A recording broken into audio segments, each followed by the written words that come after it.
अस्सलाम वालेकुम, welcome into my YouTube channel. आज का जो हमारा अकाउंटिंग का टॉपिक है उसके अंदर हम पढ़ने जा रहे हैं अकाउंटिंग फॉर मैन्युफैक्चरिंग कंसर्न। इसमें आज हम बनाना सीखेंगे statement of cost of goods manufacture. जो हमारी गुड्स जो हैं कंपनी के अंदर मैन्युफैक्चर की हैं हमने, उसकी स्टेटमेंट बनाने सीखेंगे। ये हमारा टॉपिक जो है अकाउंटिंग का, उसमें आता है मैन्युफैक्चरिंग कंसर्न में। ये कॉस्ट अकाउंटिंग का एक टॉपिक है। अच्छा, अब इसके शुरू में हमें क्वेश्चन में दिया जाएगा मटेरियल इन्वेंट्री बिगनिंग, तो हम उसकी वैल्यू यहाँ लिख देंगे सबसे पहले, ठीक है। उसके बाद हम क्या करेंगे, उसमें ऐड करेंगे net material purchase. Net material purchase कैसे होती है? मटेरियल परचेज़, जो आपकी मटेरियल परचेज़ की वैल्यू वो देगा क्वेश्चन के अंदर, वो आप यहाँ लिख देंगे। और ट्रांसपोर्टेशन इन, ट्रांसपोर्ट जो आप लाए हैं माल ख़रीद के, उसके लिए आपने जो ट्रांसपोर्ट इस्तेमाल की है उसकी वैल्यू आप यहाँ लिख देंगे, ठीक है।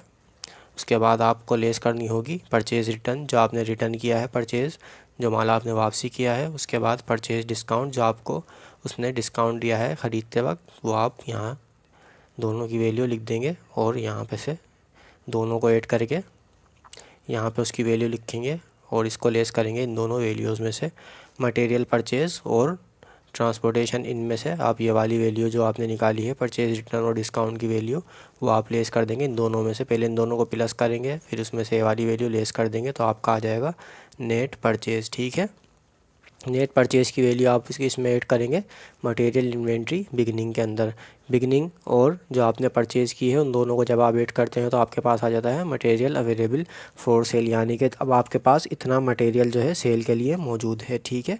उसके बाद आप लेस कर देते हैं मटेरियल इन्वेंट्री एंडिंग, लेस कर देंगे material inventory ending. Material inventory ending को लेस कर देंगे। उसके बाद आप मटेरियल, डायरेक्ट लेबर और डायरेक्ट एक्सपेंस की वैल्यू देखेंगे क्वेश्चन के अंदर, जो भी आपको दी गई होगी वो आप यहाँ लिख देंगे तीनों को। डायरेक्ट मटेरियल जो है आपका या जब आया है, जब आपने मटेरियल अवेलेबल फॉर सेल में से मटेरियल इन्वेंट्री एंडिंग निकाला है, तो आपका यह आया है डायरेक्ट मटेरियल, ठीक है। डायरेक्ट मटेरियल की वैल्यू निकाली है आपने यहाँ से। इन दोनों को जब लेस, इसमें से ऊपर वाली वैल्यू में से नीचे वाली वैल्यू लेस की है, तो आपका डायरेक्ट मटेरियल आ गया है।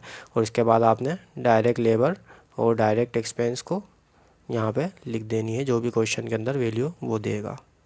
अच्छा, यहाँ पे हमें एक बात समझना बहुत ज़रूरी है। एक बात समझ लेते हैं कि अगर वो कोई भी स्टेप नहीं देता, मटेरियल इन्वेंट्री बिगिनिंग का स्टेप नहीं देगा, तो आप ये वैल्यू नहीं लिखेंगे। अगर आपको इसमें से जो भी स्टेप वो नहीं देगा, नेट मटेरियल परचेज़ नहीं दे या मटेरियल परचेज़, ट्रांसपोर्टेशन इन, परचेज़ रिटर्न, परचेज़ डिस्काउंट नहीं दे, डायरेक्ट आपको दे दे नेट परचेज़, तो आप क्या करेंगे, नेट परचेज़ डायरेक्ट लिखेंगे, सारे स्टेप नहीं लिखेंगे। नेट परचेज़ ही आपका जो होगा मटेरियल अवेलेबल फॉर सेल होगा।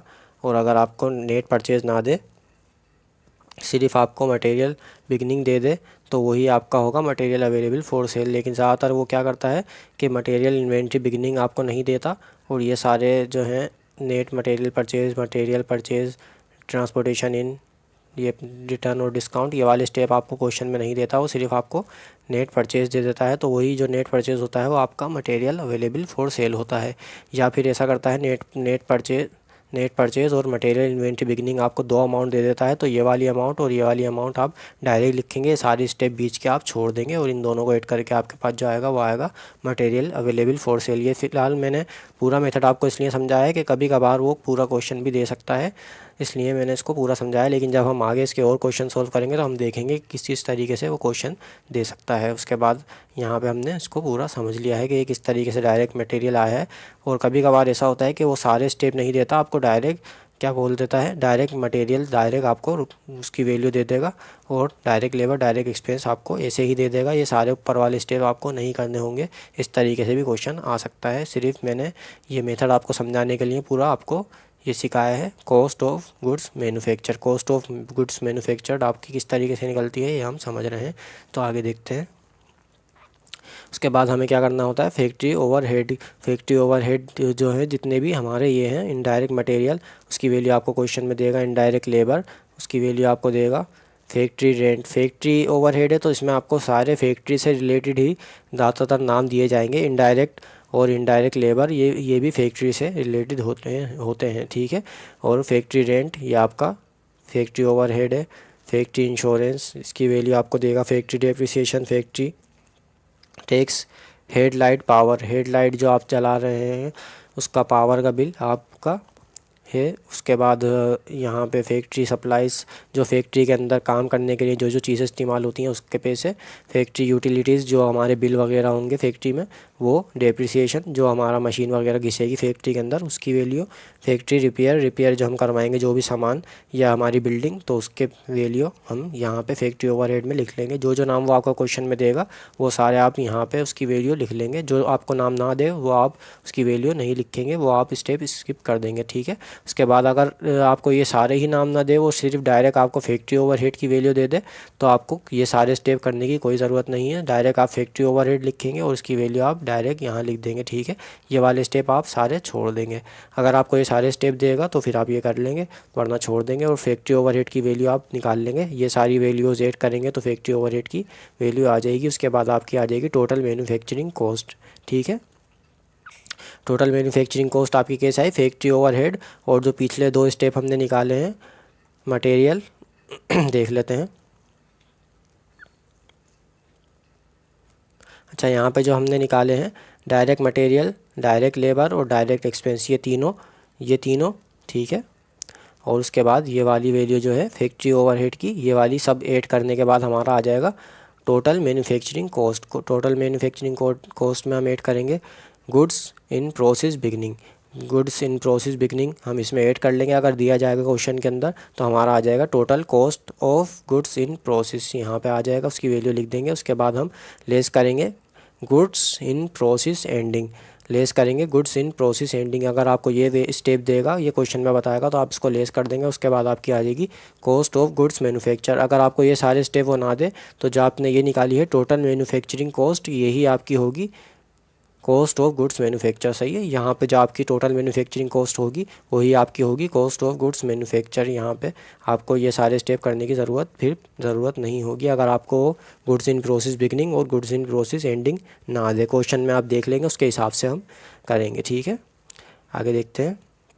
आगे हमारे पास है अकाउंटिंग फॉर मैन्युफैक्चरिंग कंसर्न के ही टॉपिक में आता है इनकम स्टेटमेंट। आपको इनकम स्टेटमेंट बनाने का वो बोलेगा, तो इनकम स्टेटमेंट में सबसे पहले आपको नेट सेल्स निकालनी होती है। नेट सेल्स आप कैसे निकालते हैं, सेल्स में से लेस करते हैं सेल्स डिस्काउंट और सेल्स रिटर्न एंड अलाउंस, तो आपकी आ जाती है नेट सेल्स, ठीक है। नेट सेल्स आपकी आ जाती है जब सेल्स रिटर्न और सेल्स डिस्काउंट, ये आपको पहले भी पता होना चाहिए। जब आप लेस करते हैं यहाँ पे इन दोनों को ऐड करके यहाँ पे आप लेस करेंगे, तो सेल्स में से जब लेस कर देंगे तो आपकी आ जाएगी नेट सेल्स, ठीक है। नेट सेल्स आप इस तरीके से निकाल लेंगे। इनकम स्टेटमेंट बना रहे हैं तो नेट सेल्स निकाल लेंगे। अगर नेट सेल्स आपको डायरेक्ट देगा तो ये ऊपर वाले स्टेप आपको करने की ज़रूरत नहीं होगी, सिर्फ आप नेट सेल्स की वैल्यू यहाँ लिख देंगे, ठीक है। उसके बाद लेस करेंगे कॉस्ट ऑफ गुड सोल्ड और finish good beginning. Finish good beginning और कॉस्ट ऑफ गुड सोल्ड आप लेस करेंगे, नहीं, कॉस्ट ऑफ गुड सोल्ड आप निकालेंगे। कॉस्ट ऑफ गुड सोल्ड हमारी क्या है, फिनिश गुड बिगनिंग, ये वैल्यू आपने यहाँ लिखी। कॉस्ट ऑफ गुड सोल्ड निकालने के लिए फिनिश गुड बिगनिंग यहाँ पे आपने वैल्यू लिखी। उसके बाद आपने ऐड किया कॉस्ट ऑफ गुड्स मैन्युफैक्चर, यहाँ पे उसकी वैल्यू जो देगा आपने इन दोनों को ऐड किया, ठीक है। फिनिश गुड्स बिगनिंग और कॉस्ट ऑफ गुड्स मैन्युफैक्चर दोनों को ऐड करने के बाद आपके पास जो वैल्यू आई वो I finish goods available for sale, उसमें से आपने लेस किया फिनिश गुड्स एंडिंग। ये सारे स्टेप आपको वो देगा क्वेश्चन के अंदर, तो आप ये सारे करेंगे, वरना आपको direct cost of goods sold की वैल्यू दे सकता है। कॉस्ट ऑफ गुड्स सोल्ड जो है आप लेस कर देंगे नेट सेल में से, तो आपका आ जाएगा ग्रॉस प्रॉफिट, ठीक है। अगर आपको ये सारे स्टेप वो ना दे तो आप डायरेक्ट नेट सेल में से cost of goods sold less करेंगे और इसकी वैल्यू आप ग्रॉस प्रॉफिट आ जाएगा। ग्रॉस प्रॉफिट के बाद हमें ये कंटिन्यू करेंगे इनकम स्टेटमेंट। ग्रॉस प्रॉफिट में से आप लेस करते हैं ऑपरेटिंग एक्सपेंस, ठीक है। ग्रॉस प्रॉफिट के नीचे ही आप ये स्टेप शुरू करेंगे, ऑपरेटिंग एक्सपेंस को लेस करेंगे। ऑपरेटिंग एक्सपेंस आपके bed date expense, selling and administration expense, ये आपके कौन से एक्सपेंस है, ऑपरेटिंग एक्सपेंस। बेड डेट जो है आपका जो है अकाउंट रिसेबल होता है उसके ऊपर बेड डेट लगता है, जो आप उधार पैसे देते हैं वो उसमें आप वसूल नहीं हो पाते, वो आपका होता है बेड डेट।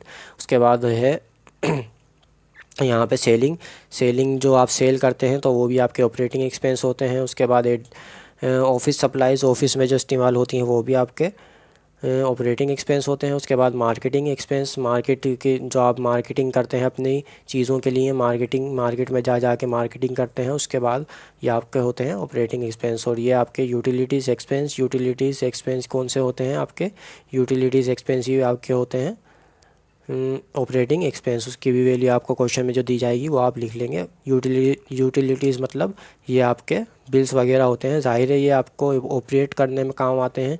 जो आप बिजली वगैरह इस्तेमाल करते हैं गैस, तो वो आपके ऑपरेटिंग सिस्टम में काम आते हैं। तो ये आपका ऑपरेटिंग एक्सपेंस हुआ। और ये उसके बाद आपके पास है सेल्स पर्सन सैलरीज, जो सेल के लिए आपने लोग रखे हुए हैं उनकी सैलरी वगैरह देते हैं, वो भी आपके ऑपरेटिंग एक्सपेंस होते हैं। ऑफिस सैलरीज जो आप ऑफिस वर्कर को देते हैं वो भी आपके ऑपरेटिंग एक्सपेंस होते हैं। अगर आपने कोई चीज़ रिपेयर करवाई ऑफिस में, वो भी आपके ऑपरेटिंग एक्सपेंस होंगे। और उसके बाद मेंटेनेंस, अगर आप मेंटेनेंस भर रहे हैं अपनी चीज़ की, तो मेंटेनेंस करवा रहे हैं अपनी चीज़ को, तो वो भी आपके ऑपरेटिंग एक्सपेंस है। डेप्रिसिएशन, अगर आपकी बिल्डिंग वगैरह डेप्रिसिएट हो रही है या मशीन, तो वो भी आपके ऑपरेटिंग एक्सपेंस है। उसके बाद इंश्योरेंस, अगर आपने अपने सामान की इंश्योरेंस करवाई हुई है तो वो भी आपके ऑपरेटिंग एक्सपेंस है। बिल्डिंग रेंट, अगर आपकी बिल्डिंग जो है रेंट के ऊपर है, आपने आपके अपनी नहीं है, आपने रेंट पे कोई जगह ली हुई है, तो आपकी वो जो एडमिन की है और सेल डिपार्टमेंट, दो डिपार्टमेंट होते हैं। एक तो एडमिन की डिपार्टमेंट होती है, वहाँ का रेंट देते हैं, और आपका एक सेल डिपार्टमेंट होता है जहाँ पे आप चीज़ सेल कर रहे हैं, तो वो भी आपकी ऑपरेटिंग एक्सपेंस होंगे। ये दोनों आपको अलग अलग लिखने होंगे, building rent admin, building rent sale. यहाँ पे मैंने एक ही जगह लिख दिया क्योंकि जगह की कमी थी। उसके बाद आपको एडवर्टाइजमेंट एक्सपेंस जो है, जो आप एडवर्टाइज वगैरह करवाते हैं अपनी प्रोडक्ट की, तो वो भी आपके ऑपरेटिंग एक्सपेंस में आएंगे। ये सारे आप जब ऑपरेटिंग एक्सपेंस की टोटल वैल्यू करेंगे तो ये आपके टोटल ऑपरेटिंग एक्सपेंस आ जाएंगे। यहाँ पर आप उसकी वैल्यू लिख देंगे ये सारे टोटल करने के बाद। यहाँ पर अगर आपको ये सारे नाम ना दे, ऑपरेटिंग एक्सपेंस की वैल्यू डायरेक्ट आपको बता दे, तो आप ये सारे स्टेप छोड़ देंगे ऊपर वाले, सिर्फ आप direct total operating expense less कर देंगे ग्रॉस प्रॉफिट में से, तो आपको नेट इनकम पता लग जाएगी। नेट इनकम आप उसमें ऐड कर देंगे अदर इनकम, और लेस कर देंगे टैक्स एक्सपेंस। अगर आपको अदर इनकम और टैक्स एक्सपेंस वो आपको क्वेश्चन में देगा तो ये दोनों स्टेप आप करेंगे, वरना जो आपका ये नेट इनकम आया है वही आपका टोटल नेट प्रॉफिट और लॉस होगा। ठीक है, तो इस तरीके से हमने नेट इनकम निकालना सीख ली है। बाकी जब हम इसके आगे क्वेश्चन सॉल्व करेंगे तो आपको पता चलता रहेगा कि किस तरीके से ये हमने सॉल्व किया है।